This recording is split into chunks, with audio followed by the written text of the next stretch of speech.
Hello, welcome back to my channel.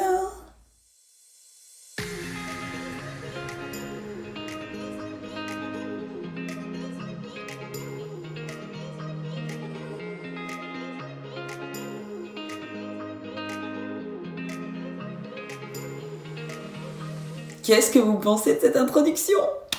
Je vous ai pas dit la semaine dernière, je voulais faire une petite surprise. J'aime bien. Je trouve qu'elle est pétillante, elle est sympa, elle est dynamique, ça me ressemble pas mal. Je me suis dit qu'il fallait faire un truc un petit peu plus personnel, donc c'est pour ça que vous me voyez partir dans tous les sens dans l'intro.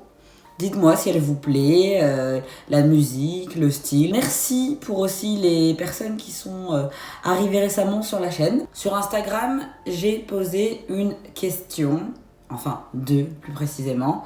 Vous connaissez, j'adore poser des questions à ma communauté et je trouve que c'est tellement plus vivant avec vos réponses. En fait, je vous ai demandé très simplement si vous vous souveniez, je pense que oui, qu'en France à 20h l'année dernière, on était en train d'applaudir des gens. C'était une marque de soutien pour le personnel soignant, etc., etc. Je me suis dit, attendez, selon vous, est-ce que c'est normal de valoriser une profession? Est-ce qu'il faudrait plus le faire pour d'autres? Parce que finalement, cette crise nous a révélé beaucoup de choses. Est-ce que d'autres métiers devraient être valorisés? Si oui, lesquels? Et c'est la question que je vous ai posée sur Instagram. J'ai eu la majorité de personnes qui m'ont répondu non. J'ai eu une amie à moi qui a dit oui, nos métiers, parce que pour ceux qui ne le savent pas, je suis éducatrice spécialisée dans la vie de tous les jours. Les gens le savent, on le fait par passion, par vocation, que ce soit dans le sanitaire, dans le social. En général, on n'est pas bien payé. Et on fait ce type de profession parce que c'est quelque chose qui nous anime au plus profond de nous. C'est d'abord des rencontres, des gens qui m'ont tendu la main peut-être à un moment où je ne pouvais pas, où j'étais seul chez moi. Et c'est assez curieux de se dire que les hasards, les rencontres forgent une destinée. Parce que quand on a le goût de la chose, quand on a le goût de la chose bien faite... Est-ce qu'on doit établir une liste de métiers qui doivent être valorisés? Difficile. Si c'est un homme au gouvernement, donc qui a un salaire à 5-6 chiffres, j'en sais rien, je ne sais même pas. S'il se base sur ce qu'il pense d'une profession sans l'avoir faite ou sans être au cœur du terrain ou sans avoir eu récemment les échos, ça n'aura pas de sens. Si on part de ce principe-là, pourquoi eux et pas les autres? Alors après, on a entendu, il y a eu des éboueurs, etc. Et c'est bien aussi, parce que c'est des métiers souvent dits ingrats, ils sont quand même avec nos déchets en permanence. C'est vrai que là, en termes de pénibilité, ils sont pas mal. Et toutes les personnes qui étaient sur la route, ils ont continué à travailler, les commerces essentiels. Il faut bien qu'il y ait des camions qui les apportent de un point A à un point B. Petit exemple, il y a des personnes qui à un moment donné, étaient sur la route parce que c'est leur métier, et devaient s'arrêter dans les aires de repos, comme vous connaissez, pour se laver, manger, etc. Sauf que ces aires-là, elles avaient fermé, ces parties-là. Donc, comment vous faites? Est-ce qu'on les a entendus aux 20h? Est-ce qu'on les a applaudis? D'une part, ça avait tendance à valoriser effectivement le personnel soignant. Et d'une autre part, je me suis dit, est-ce que ça va pas diviser davantage la population? Plein de corps de métier qui se sont sentis lésés, et nous on en faisait partie. Les foyers avec les adultes handicapés, les accueils avec les personnes sans abri, comme les jeunes placés par le juge dans des maisons d'enfants à caractère social. Avec le recul qu'on a maintenant, bientôt 2 ans, de se dire ok, là, on en est où? Est-ce qu'on a continué à toutes les vagues d'applaudir aux fenêtres? Ce qui m'a énormément fait de la peine aussi, c'est que, vous voyez, on était dans cette vague de reconnaissance, de valorisation. Quand, à la première vague, ils se sont donnés, clairement, ils n'avaient même pas forcément de blouse, de gants adaptés, plein de choses. Et ils l'ont fait, parce que, comme je l'ai dit tout à l'heure, c'est des métiers quand même d'altruisme. On fait son maximum pour sauver, aider, accompagner des personnes. On essaye un maximum d'améliorer leur vie, l'essence même des personnes dans le corps médical. On n'est plus dans cette admiration parce que c'était limite excessif. Moi, j'ai jamais de mon vivant applaudi une seule fois à une fenêtre un corps de métier, ou même entendu que mes parents ont fait telle ou telle chose pour valoriser un corps de métier. Il y a eu les retours des deux guerres où on a applaudi les marines, les militaires, etc., etc. Il y en a certains qui sont décédés parce qu'ils avaient attrapé les premiers le Covid et ils étaient isolés par rapport à leur famille. Mais quand on voit qu'au fur et à mesure des vagues, on ne fait plus ça, et que au fur et à mesure du temps, des restrictions sont mises en place, et que là récemment on a eu, parce que telle ou telle personne du corps, par exemple soignant, n'est pas vaccinée, se faire virer, pareil pour les pompiers, etc. Pourquoi avoir autant valorisé un corps de métier pour après le mettre de côté? Est-ce que, après tout ce qui s'est passé, c'était réellement un acte bienveillant? Je ne sais pas comment ça s'est d'ailleurs initié, le fait d'applaudir à 20h. Est-ce que ça vient du gouvernement? Est-ce que c'est quelqu'un qui l'a dit et puis ça a fait un effet de masse? Je vous avouerai que je ne sais pas du tout parce que j'ai pas du tout suivi tout ça. Étonnamment, pas mal de personnes ont répondu non dans le fait qu'il faille valoriser les métiers. Alors moi, je serais pas aussi catégorique parce que je suis un peu du principe du c'est tout le monde ou c'est personne. Tous les métiers sont agréables et tous les métiers sont pénibles. Il y a des métiers qui sont pénibles physiquement, il y a des métiers qui sont pénibles psychologiquement. Certains plus que d'autres, effectivement. Ramasser des poubelles toute l'année à des horaires où tout le monde dort, c'est pas le métier le plus facile. Les hommes qui sont en train de faire la peinture sur la route à 3h du matin, à côté de l'autoroute, c'est super dangereux, c'est nocif en termes de particules, une auxiliaire de vie qui est au quotidien avec un public, matin, midi, soir, et c'est très très éprouvant. Faut pas perdre de vue qu'on peut être unis et qu'on peut essayer de valoriser tous nos corps de métier. Moi, je suis incapable de faire un autre métier.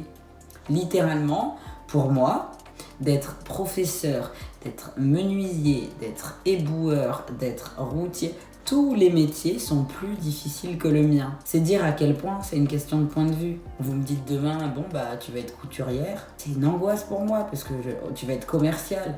Chacun, on a nos limites, on a nos capacités. C'est important de ne pas surélever. Personne n'est meilleur que personne n'est au-dessus de personne. On a les mêmes besoins vitaux, on va tous aux toilettes, on mange tous dans notre journée. Et ça, je pense que c'est hyper important de ne pas le perdre de vue. C'est pas parce que j'ai pas fait 50 années d'études que je suis moins bonne que quelqu'un. Ce qu'on nous apprend en France, c'est malheureusement que les études hautes nous feront devenir quelqu'un, nous feront avoir un gros salaire. Et c'est pas pour autant que vous serez épanoui ou heureux. N'écoutez pas les personnes qui vous disent que c'est pas assez bien, que vous pourriez faire plus. Combien de jeunes et combien de personnes de ma génération ou au-dessus, je vois, qui ont fait des grandes études parce qu'ils étaient bons, on les a mis en S, donc dans la filière scientifique. Oui, parce qu'anciennement les bacs avaient des noms. Et que parce qu'ils étaient bons d'office, on les mettait dans la filière scientifique pour qu'après ils puissent aller toujours plus loin, soit faire médecine, soit faire des écoles de mathématiques, de statistiques, etc. etc. On les retrouve maintenant à tout plaquer pour faire quelque chose de très simple par rapport à ce que leur entourage projetait sur eux. Tout plaqué pour élever des chèvres dans le Larzac. N'oubliez jamais qu'il n'y a aucun corps de métier qui est au-dessus d'un autre. Certes, ça serait intéressant de se pencher sur la question de valoriser plus de corps de métier ou l'ensemble des corps de métier à juste titre, ça j'entends bien, mais que les personnes qui puissent faire ça soient en phase avec l'actualité, soient en phase avec le coût de la vie, soient en phase avec les missions. Pensez à votre santé mentale, pensez à votre bien-être. N'oubliez jamais qu'un travail ne reste qu'un travail. Il y a assez de personnes qui se sont foutues la vie en l'air, et désolé du terme, mais c'est vrai, pour un job. Le harcèlement au travail, la misogynie, le fait d'être pas assez payé, le fait d'avoir quelqu'un qui nous demande toujours plus, le fait de ne pas être reconnu, le fait de travailler à Tataouine par rapport à là où on habite, la pression, c'est hors de question que vous arrêtiez de dormir parce que vous vous sentez angoissé pour le travail. Ça, c'est pas possible. On n'a qu'une vie, on passe trop de temps à notre travail pour faire quelque chose qui ne nous plaît pas ou qui nous met mal. Prenez parfois le temps de respirer ou d'écouter aussi ce que votre entourage a à vous dire. Là, par contre, je sens que tu tires sur la corde. T'as l'air vachement fatigué, t'es exécrable en ce moment. Et à un moment donné, c'est votre vie qui bascule. Vous devenez horrible à vivre dans votre vie privée. Bah, votre vie privée, elle fout le camp. Ce qui fait que vous irez pas bien, donc au boulot, ça n'ira plus, donc vous n'aurez plus de travail. Et c'est le cercle vicieux, c'est le serpent qui se mord la queue, toutes les expressions que vous voulez. Bref, c'est une boucle infernale. Donc, recentrez-vous sur vous-même, vos besoins, vos envies. On a la chance, en 2021, d'avoir des milliards de formations, des milliards de métiers qu'on n'avait peut-être pas connus avant, sous-estimés, et des nouveaux métiers. On a la chance de pouvoir se renseigner avec Internet, les livres, les conseillères. On a la chance d'avoir aussi des personnes publics qui peuvent nous parler de certains métiers qu'on ne pouvait peut-être pas approcher ou imaginer. Saisissez cette chance réelle.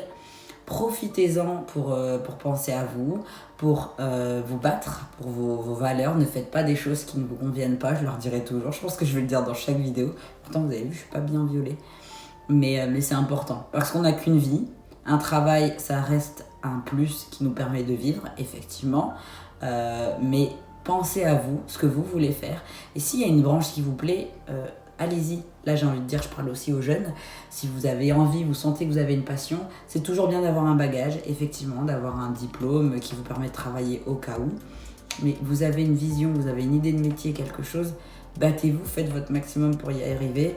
N'écoutez pas ceux qui diront que vous n'y arriverez pas. C'est toujours comme ça qu'on arrive à se donner de la motivation, ok ?